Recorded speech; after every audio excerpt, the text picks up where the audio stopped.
Hello everyone, welcome back to my channel. আজকে সকাল থেকে না আমার মাথায় একটা জিনিস চলছিল। আমার কাছে একটা পুরনো টি শার্ট আছে।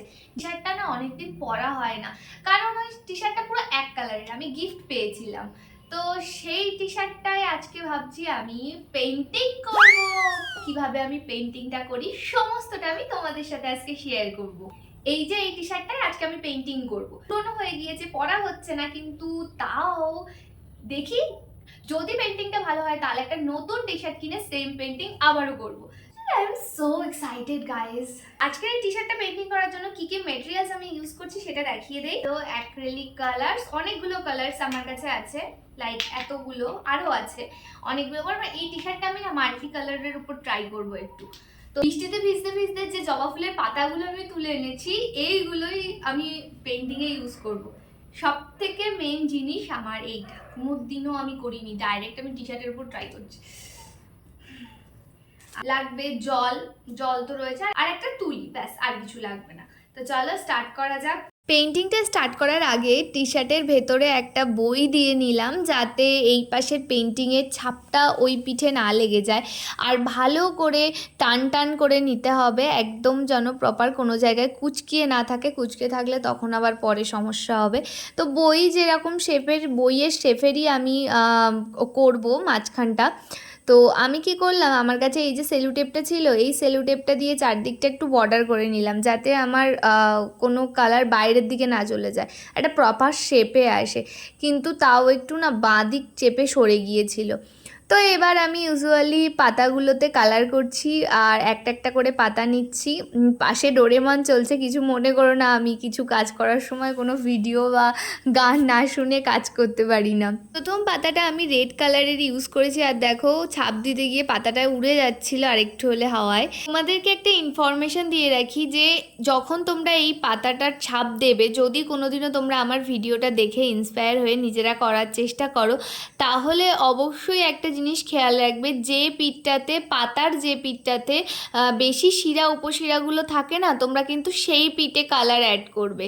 সেই পিঠটাতে কালার অ্যাড করে তারপরে প্রপারলি পাতাটাকে ধরে একদম এরকমভাবে হাত দিয়ে চেপে বা কোনো বই দিয়ে চেপে ছাপটা দেবে।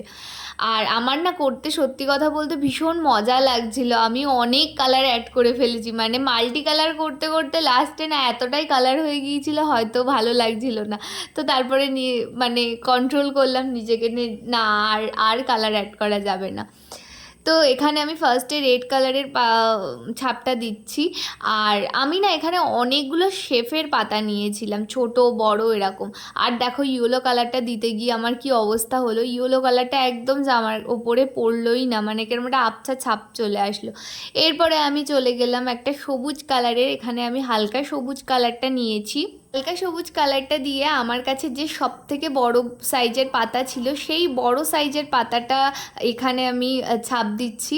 আর বেশ মজা লাগছিল। আমি তোমাদেরকে কি করে বোঝাবো, তোমরা একদিন যদি কোনো দিনও খাতায় করো বা কোনো পেজে বা কোনো জামায় করতে চাও, দেখবে কতটা ভালো লাগে। লাল আর হালকা সবুজ কালারের পাতা দিয়েই প্রথমে ভেবেছিলাম পুরোটা কমপ্লিট করে নেব, কিন্তু তারপরে আস্তে আস্তে ভাবলাম যে না থাক, আমি যখন ভেবেছি একবার মাল্টি কালার করবো, তো মাল্টি কালার করব। লাল আর হালকা সবুজ কালার ইউজ করার পর আমি ইউজ করেছিলাম সম্ভবত নীল কালার, কিন্তু সেই নীল কালারের ভিডিও ক্লিপসটা নিতে আমি ভুলে গিয়েছি, মানে কোনোভাবে ভিডিওটা অফ হয়ে গিয়েছিল, যেটা আমি একদম খেয়াল করিনি। তো এই দেখো, এই নীল কালারগুলো দেওয়ার পরে এরকম লাগছিল। এরপরে আমি ইউজ করলাম একটা কমলা কালার। কমলা কালারটা খুব ভালো বোঝা যাচ্ছিল না, মানে প্রপারলি কমলা কালারটা বোঝা যাচ্ছিল না, কিন্তু তাও একটু দিলাম যাতে একটু কালারটা ইনহ্যান্স করে, মানে জায়গাটার ওই লুকটা বেশ ভালো আসে। তো আমি চেয়েছিলাম সব কালারই রাখতে, কিন্তু অ্যাট লাস্ট অনেকগুলো কালার বাদ দিতে হয়েছে। অলমোস্ট আমি মনে হয় 4টে কি 5টা কালার ইউজ করেছি। হ্যাঁ, 5টা কালার আমি ইউজ করেছি টোটাল। যখন আমি ভাবি না, তখন আমি অনেক কিছু ভেবে রাখি, কিন্তু যখন করতে আসি তখন না ঠিক অন্যরকম কিছু একটা এসে দাঁড়ায়। হ্যাঁ, সেটা অবভিয়াসলি সবসময় ভালো হয় সেটা না, কোনো সময় খারাপও হয়, কিন্তু সেখান থেকে ওভারকাম করে কি করব, শিখতে হয় নিজেকে, অনেক কিছু এক্সপিরিয়েন্স করতে হয়। এটা যেরকম এই টি শার্ট পেন্টিংটা কিন্তু আমি প্রথম করছি। অনেকে দেখেছি এই স্ট্যাম্প আর্টটা অনেক খাতায় করে, কিন্তু আমি ডাইরেক্ট টি শার্টের উপরে করছি, যেটা আমার কাছে অনেক বড় একটা মানে ভয়ের একটা জায়গা ছিল যে আদৌ ঠিকঠাক হবে কিনা, নাকি টি শার্টটা আর হয়তো কোনো দিন দেখাতেই পারবো না। হ্যাঁ জানি টি শার্টটা পুরনো টি শার্ট, কিন্তু তাও যদি একটা কিছু খারাপ হয়ে যায় না, তাহলে মানে প্রত্যেকটা আর্টিস্টেরই হয়তো এরকম হয়, কোনো কিছু করতে গিয়ে কোনো কিছু যদি খারাপ হয়ে যায় তো সেটা না খুব কষ্ট হয় পরে। একদম লাস্ট আমি ইউজ করছিলাম ডিপ সবুজ, কিন্তু সেটা খুব একটা ভালো লাগছিল না। আমার হাতের অবস্থা দেখো কি হয়েছে, ছাপ দিতে দিতে মনে হচ্ছে যেন সবে হোলি খেলে বাড়ি আসলাম। তো এটা খুব ভালো করে প্রপারলি শুকানোর পর আমি এর ওপরে একটা বোহো আর্টের একটা পার্ট এর ওপরে ডিজাইন করছি। ওই যে বললাম, তখন ভাবার সময় হয়তো অনেক কিছু ভেবে রাখি বা অনেক কম ভেবে রাখি, কিন্তু যখন করি কাজটা তখন অনেক কিছু এক্সট্রা অ্যাড করি বা অনেক কিছু বাদ দেই। তো এখানে যেরকম আমি প্রথমে ভেবেছিলাম যে শুধু এই পাতাগুলো দিয়ে ছাপ দিয়েই রাখবো, আর কিছু করব না। তারপরে মনে হলো না, একটা হোয়াইট কালার দিয়ে একটু বোহো আর্টের কিছু একটা পার্ট এখানে অ্যাড করে দিই। তো বেশ ভালোই লাগছিল, খুব খারাপ লাগছিল না। অ্যাকচুয়ালি আমি যে কোনো রেফারেন্স ফটো দেখে এইটা করছি সেটা কিন্তু না, আমার জাস্ট যেটা যেটা মাথায় আসছে পরপর আমি সেটা সেটা করে চলে যাচ্ছি। যেমন এখানে এসে প্রথমে ভাবলাম এই ফুলটা শুধু একটাই সিঙ্গেল ফুল করব, তো তারপরে ভাবলাম একটা সিঙ্গেল ফুল যখন করেই ফেলেছি আরও একটা পাশে ফুল করা যাক। এই ফুলটা কমপ্লিট করার পর আমি আবার পাশের ফুলটা করা স্টার্ট করলাম। দেখো আমি ভিডিওতে বোঝা যাচ্ছে আমি ভাবছি যে করব কি করব না।